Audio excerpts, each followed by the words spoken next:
Hi sir, ఎలా ఉన్నారు? Producer కౌన్సిల్లో సెక్రటరీగా చాలా బాధ్యతలు చేస్తూ ఉంటారు, నిర్వహిస్తూ ఉంటారు. అండ్ అంత స్టేజ్లో కూడా ఈరోజు గదాదారి హనుమాన్ మూవీ టీజర్ రిలీజ్కి వచ్చారు. ఎలా ఉంది సార్ ఈ టీజర్? ఎలా ఉంది? డెఫినెట్గా బ్రహ్మాండంగా ఉందమ్మా. అంటే యాక్చువల్గా మేము సౌత్ ఇండియన్ ఛాంబర్ కానీ, ఫిలిం ఫెడరేషన్ ఆఫ్ ఇండియాలో కానీ, Karnataka film chamber of commerce president Narasimhulu గారు. సో నరసింహులు గారికి మాకు చాలా క్లోజ్ అసోసియేషను.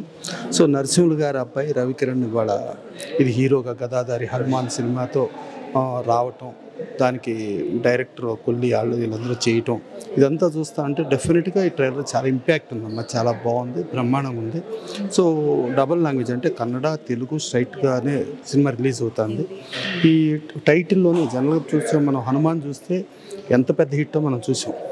ఇవాళ గదాధారి హనుమాన్ అనగానే ఆ ఇంపాక్ట్, టైటిల్ ఇంపాక్ట్ చాలా ఉంటుంది.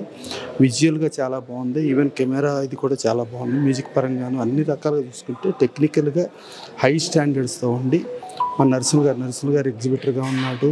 ప్లస్ అన్ని రకాలుగాను కర్ణాటక ఛాంబర్లో ఉండి ఇప్పుడు మనకి అంటే తెలుగు ఛాంబర్లకి తెలుగుకి సంబంధించి ఏ ప్రాబ్లమ్స్ ఉండా ఆయన కర్ణాటకలో ఐడెంటిఫై చేస్తారు. ప్లస్ మేము ఎక్కడికి వెళ్ళినా, మేము ఈవెన్ బ్యాంకాక్ వెళ్ళినా కూడా కలిసి వెళ్ళేవాళ్ళం, ఇది చేసుకున్నాం. సో అట్లాంటిది వాళ్ళ అబ్బాయి ఇది చేస్తూ ఒక ప్రొడ్యూసర్ కానీ వేరే వాళ్ళు చేస్తూ ఇదంతా ఉండి చేయటం అనేది డెఫినెట్గా అది హ్యాపీ మూమెంట్ అమ్మ. అంటే ఇంకోటి ఏంటంటే ఇప్పుడు వాళ్ళ ప్యాన్ ఇండియా అయిపోయింది, వరల్డ్ మొత్తం స్పాన్ అయిపోయింది. అందరూ ఒక కుటుంబంలాగా చేసుకుంటున్నాం. డెఫినెట్గా ఈ గదాధారి హనుమాన్ అనేది 100% తెలుగులో కూడా సూపర్ హిట్ అయ్యి ఇదే ప్రొడ్యూసర్లో డైరెక్టర్లు ప్లస్ అట్లాగే హీరో కూడా సాయి కూడా ఇక్కడ సక్సెస్ఫుల్గా ఉండి ముందుకు వెళ్ళాలని మనస్ఫూర్తిగా కోరుకుంటూ, గతంలో కూడా మనం కన్నడ నుంచి చూస్తే రవిచంద్రన్ గారు మనకు చాలా సినిమాలు చేశారు, అలాగే కాశీనాథ్ గారు, ఇలా చాలా సినిమాలు వచ్చినాయి. అప్పట్లో ఈ ప్యాన్ ఇండియా లేదు, బట్ వాళ్ళ ప్యాన్ ఇండియా వచ్చింది కాబట్టి ఇతను ఇక్కడ 100% సక్సెస్ అయ్యి, ఇది టైటిల్ కూడా అద్భుతమైన టైటిల్, విజువల్ వండర్గా ఉంది, బ్రహ్మాండంగా ఉంది. కాబట్టి ఈ సినిమా సూపర్ హిట్ అవ్వాలని మనస్ఫూర్తిగా కోరుకుంటూ ఈ టీం అందరికీ all the best wishes. Sir, ఇప్పుడు తెలుగు చిత్రాల్లో అంటే తెలుగు చిత్రాలు టాలీవుడ్కి సంబంధించి వస్తున్నాయి, మంచి హ్యూజ్ రెస్పాన్స్ అనేది వస్తుంది.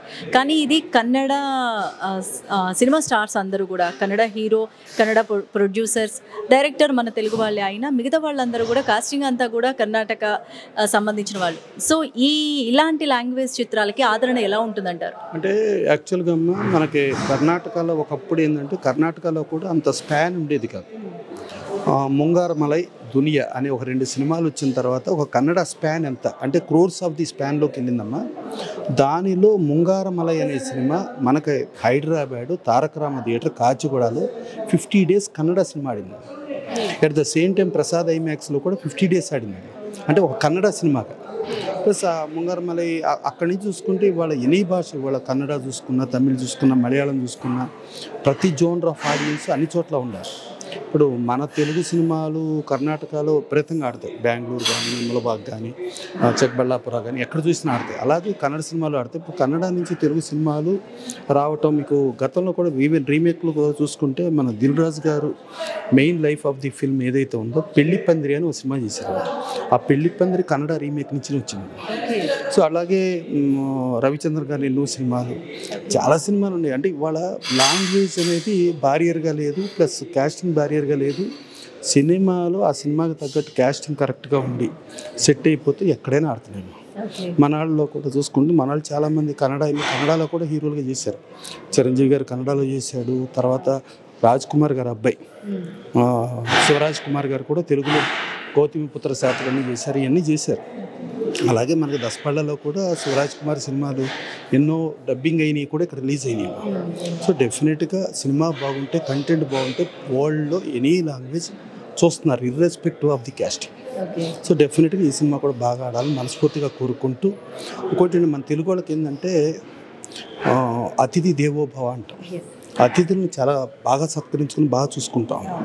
అలాగే మనం ఎవరిని వచ్చినా కూడా మనం సత్కరించుకుంటూ చేసుకుంటూ, ఇప్పుడు రజనీకాంత్ గారు ఒక మహారాష్ట్రియన్గా పుట్టి ఒక కర్ణాటకలో కండక్టర్ అయ్యి ఇవాళ ఆల్ ఇండియా సూపర్ స్టార్ అయ్యారు. మన దగ్గర కూడా తెలుగులో ఇవాళ కూలీ చూస్తే more than 45 crores ప్లస్ కొన్నారు.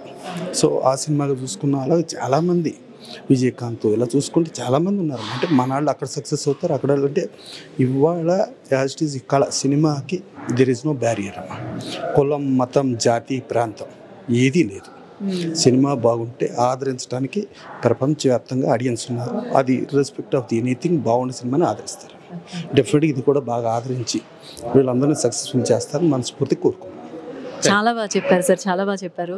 ఉన్నది ఉన్నట్టు అండ్ సమాజంలో జరుగుతున్నది టాలీవుడ్ ఇండస్ట్రీలో కానీ అండ్ ఏ అదర్ లాంగ్వేజ్ ఇండస్ట్రీలో కానీ జరుగుతున్న వాస్తవాల్ని కళ్ళకు కట్టినట్టుగా చెప్పారు. Thank you sir, thank you.